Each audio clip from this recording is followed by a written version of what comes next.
Hi friends, நம்ம door nut எப்படி செய்யலான்னு பார்க்கலாங்க. பேக்கரியில் கிடைக்கும்ல டோர் நட்டு, அது வீட்டிலே செய்யலாங்க. எப்படி செய்யலான்னு பார்க்கலாம். 1/2 கிலோ மைதா மாவு எடுத்திருக்கேங்க, 100 கிராம் ஜீனி எடுத்திருக்கேங்க, ஒரு 1/4 ஸ்பூன் உப்பு, ஒரு 3 பிஞ்சு சோடா உப்பு, ஈஸ்ட்டு ஒரு அரை ஸ்பூன் ஒரு ஈஸ்ட்டு போட்டுக்கலாங்க. ஈஸ்ட்டு போட்டு மாவு நல்லா எண்ணெயை ஊற்றி சப்பாத்தி மாவு பதத்துக்கு பிணைஞ்சி வச்சிடணுங்க. மாவை பிணைஞ்சி ஒரு 1.5 மணி நேரம் ஊற வச்சிடணுங்க. 1.5 மணி நேரம் கழித்து பார்த்தோம்னா நம்ம ஈஸ்ட்டு போட்டு பிணைஞ்சி வச்சதுனால மாவு நல்லா பொங்கி பெருசாக வந்துடுங்க.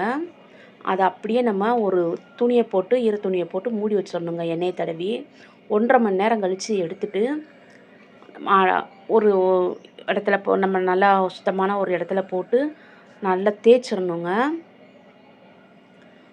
சப்பாத்தி கட்டையை வச்சு நல்லா உருட்டி கொஞ்சம் தின்னாகவே இருக்கட்டும், பரவாயில்ல. தேய்ச்சிட்டு நம்மளுக்கு என்ன ஷேப்பில் வேணுமோ அந்த ஷேப்பில் வந்து நம்ம இந்த மாதிரி கட் பண்ணி எடுத்துக்கிடலாங்க. எடுத்துக்கிட்டு நாங்கள் இப்போ ரவுண்ட் ஷேப்பில் போடுறோங்க.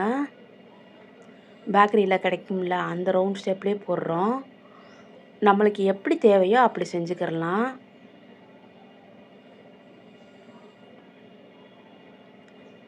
அதை எடுத்து எண்ணெயை காய வைக்கணுங்க. நம்ம தேவையான ஷேப்பில் போட்டுக்கிடலாம். இது வந்து எனக்கு தெரியாதுங்க, என் பையனுக்கு தாங்க தெரியும்.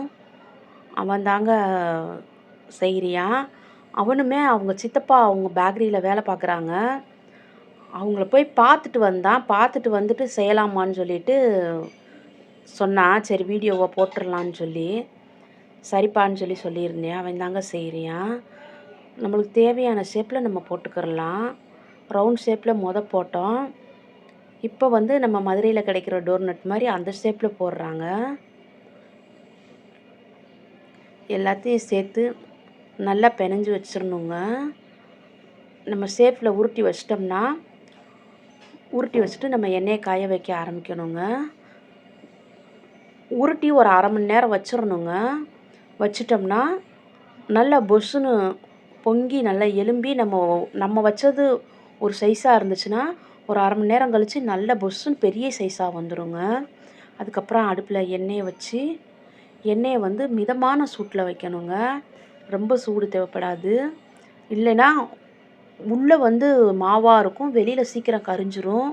அதனால் மிதமான சூட்டில் வச்சு நல்லா பொரிச்சு எடுக்கணும். எண்ணெயில் போட்டு வாசனை பொரிச்சு எடுக்கும் போதே சும்மா கமகமன்னு இருக்குங்க. சூப்பராக இருக்குது. நான் இப்படி வரும்னு நினச்சே பார்க்கல. சூப்பராக வந்துடுச்சு. நாங்கள் ஃபஸ்ட் டைம் தான் இப்போ ட்ரை பண்ணோம். நல்லா வந்துடுச்சு. சூப்பராக இருக்குது. அப்படியே ஒன்று ஒன்றா போட்டு மிதமான தீயில் நல்லா ப்ரௌன் கலராக வர்ற வரைக்கும் நல்லா பொரிச்சு எடுக்கணுங்க. இல்லைன்னா உள்ள மாவு இருக்கும், வெளியில் வந்து கரிஞ்சிரும். அதனால் அடுப்பு தீயை மிதமாக வச்சு நல்லா போடணுங்க. சூப்பராக வந்திருக்குங்க. எல்லாத்தையும் ஒன்று ஒன்றா போட்டு எடுக்க வேண்டியதாங்க. நம்ம இதில் என்னென்ன தேவையோ தேவையானதை வச்சு சாப்பிட்டுக்கலாம். சாக்லேட் சிரப்பு வச்சு சாப்பிட்லாம். உள்ளே கேக்குக்கு வைக்கிற க்ரீம் உள்ளே பேக்கரி ஸ்டைலில் வெட்டி உள்ளே வச்சு சாப்பிட்லாம். ஜீராவில் ஊற போட்டு வச்சு சாப்பிட்லாம். நம்ம தான் ஃப்ரெண்ட்ஸ். இது சூப்பராக வந்துடுச்சு ஃப்ரெண்ட்ஸ். அவ்வளோதான் ஃப்ரெண்ட்ஸ். ஒன்றா போட்டு எடுக்க வேண்டியதுதான். சும்மா வீட்டுக்குள்ளே நுழைஞ்சாலே கமன்னு பேக்கரி வாசனை வந்துச்சு ஃப்ரெண்ட்ஸ்.